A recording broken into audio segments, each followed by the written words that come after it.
What's up, guys? This is Cameron. This is going to be one of my first videos after the long break, and I really wanted to do a really good topic to start off after doing this long break. So I thought, what would be a better topic than describing what I feel is one of the saddest deaths that I've personally experienced in an anime. So this is going to be from like my personal experience of just all the animes that I've watched, and this one is one of the saddest to me. There are minor spoilers for the anime that I'm about to be talking about, and that anime is Claymore, and the death that I'm going to be talking about is the death of what is described as the most powerful monster, known as Teresa. Claymores are emotionless and taught to have no connections, and Teresa being amongst the top rank, she was number one. She was literally the top Claymore. To go from being that, having no connection, dedicating all your time to your training and your power, to going to be like a mother-like figure in just the span of like a couple of weeks, to define the organization in a direct execution, murdering people, which Claymores are not allowed to do. They're not allowed to do bodily harm or murder humans. They're only meant to hunt demons. And she directly defied the organization, all to defend this little girl who over time she grew a bond with, because this little girl decided that she can love this person who is designated as a monster and just a killing tool. But it turns out that that little girl turns out to be Claire, the main character of Claymore.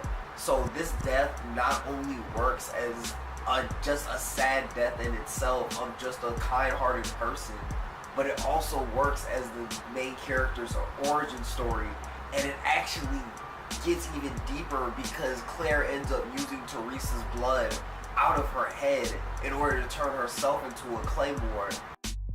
So she's a quarter Claymore technically, so that's why she's able to do all these unique and amazing abilities, because she has such strong blood in her, but she's not a complete Claymore as the rest of them are. So it just adds so many different layers to the story.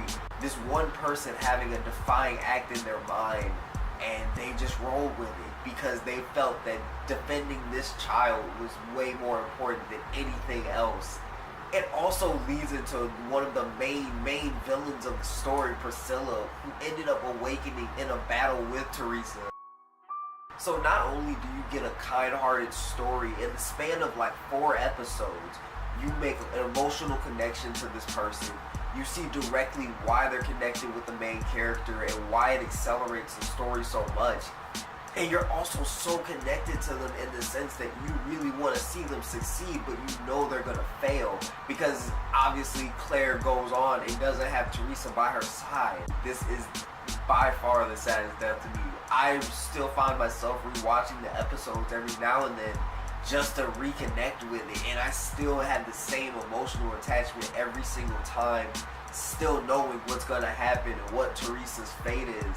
But seeing her defy the organization, take on 4 of the other top-ranked Claymores that were hunting her, forcing Priscilla to awaken just in order to defeat her.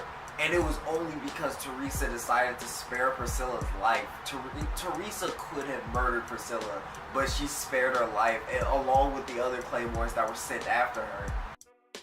So I would like to hear your opinions. What is, in your opinion, the saddest death that you've experienced in an anime? And if you've seen this anime or read the manga and have seen this death, what did you think when you were watching this scene or watching these episodes?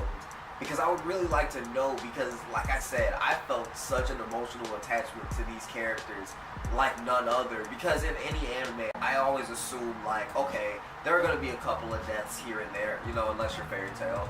But there are going to be a couple of deaths here and there, and I'm just expecting them at any moment. But when it was Teresa, you knew it was coming, but just the ride to the eventual turn up of her death was so awesome.